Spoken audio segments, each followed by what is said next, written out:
Right. Ya, langsung aja. Oke. Assalamualaikum warahmatullahi wabarakatuh. Waalaikumsalam warahmatullahi wabarakatuh. Di sini kami ingin menjelaskan tentang konservasi hayati, analisis terstruktur dari strategi konservasi yang diterapkan untuk sementara konservasi. Untuk sementara itu perkenalkan, nama saya Isa Mufid Pradana. Nama saya Arya Rahman Jaya. Kami dari kelompok 6. Oke, di sini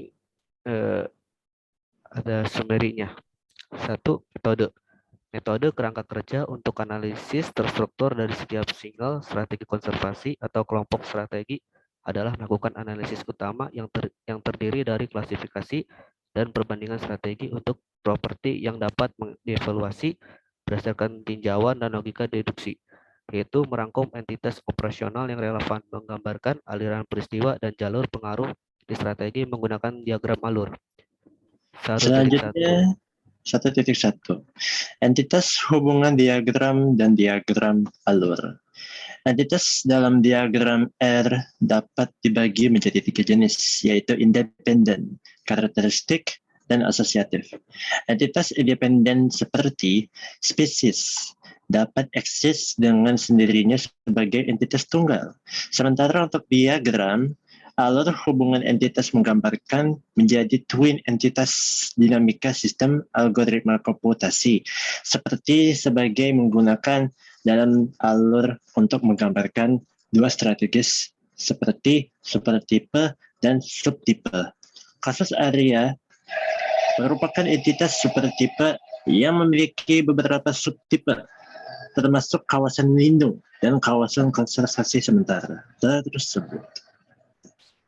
Kasus area ialah entitas supertipe yang memiliki beberapa subtipe termasuk kawasan lindung dan kawasan konservasi sementara. Contohnya sih seperti kasus area tersebut, contoh seperti area-area tertentu pasti dijaga ketat oleh beberapa para penjaga tersebut. Contoh seperti kantor polisi, kantor TNI, dan juga ruangan-ruangan pintu yang juga tidak boleh masuk selain karyawan swasta tersebut. Itu namanya kawasan lindung dan kawasan konservasi sementara. Seperti itu. Selanjutnya, Hisham. Oke, 2.2. Tabel deskripsi strategi. Tabel tersebut ditujukan untuk mengklarifikasi asumsi yang mendasari strategi, resiko, dan ketidakpastian untuk penerapannya. Dan kelayakan implementasi disediakan sebagai template untuk studi tentang analisis terstruktur dari strategi konservasi. Referensinya itu termasuk di dalamnya, peringkas relevan informasi latar belakang. 3. Hasil. Menyajikan hasil penerapan analisis terstruktur untuk strategi konservasi sementara. Komponen dari analisis ini kami adalah konstruksi diagram hubungan entitas untuk mengidentifikasi entitas tentang data mana yang dapat dihasilkan atau disimpan untuk mendasari analisis. Mengidentifikasinya fitur struktural dari strategi konservasi.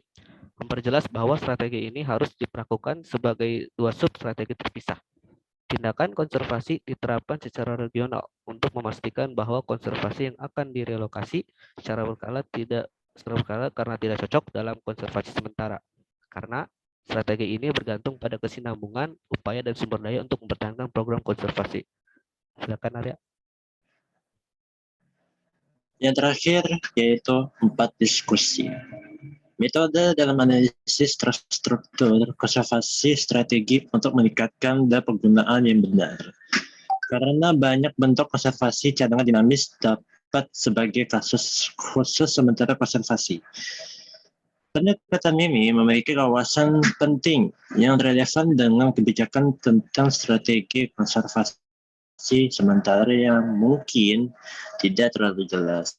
Contohnya seperti yaitu fitur dari strategi berbeda ke tujuan utama dan ini mempengaruhi informasi yang berdasarinya penting.